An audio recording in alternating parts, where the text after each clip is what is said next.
Welcome back. Now, you probably noticed when we were working with Cloudberry Backup, one of the things we can do is we can back up a cloud drive to another cloud drive. And you'll see that here in this link. And so if we click this link, that will open up another dialog box. We'll then click Next.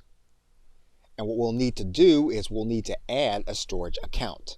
And you'll notice some of the more popular services are here. For example, you'll notice that Google Drive is part of this number, as well as Microsoft OneDrive. However, missing is one more popular service, which is called Dropbox.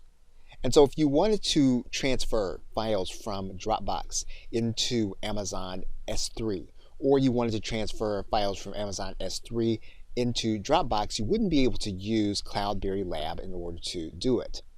One popular service that allows for the management of all of one's cloud drives in one area, including transferring files, would be called Multcloud. And we're going to click inside of the pricing area here. Now you'll notice that there is a free plan for Multcloud as well as a premium plan.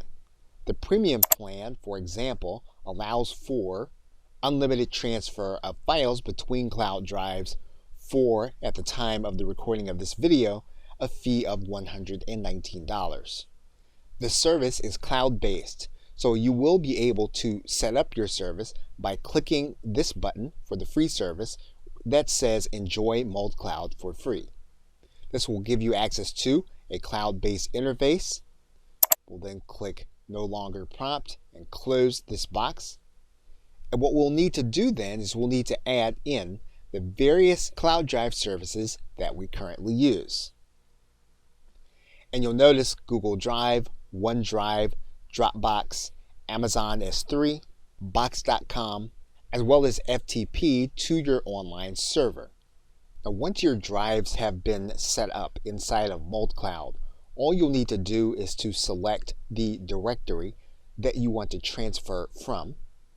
We'll then select the directory that we want our files to be transferred to. And all we need to do then to start the process is to click Transfer Now. And Multcloud will then start the process of transferring files between your cloud drive. Okay, so with that, thanks, and I will see you in another video.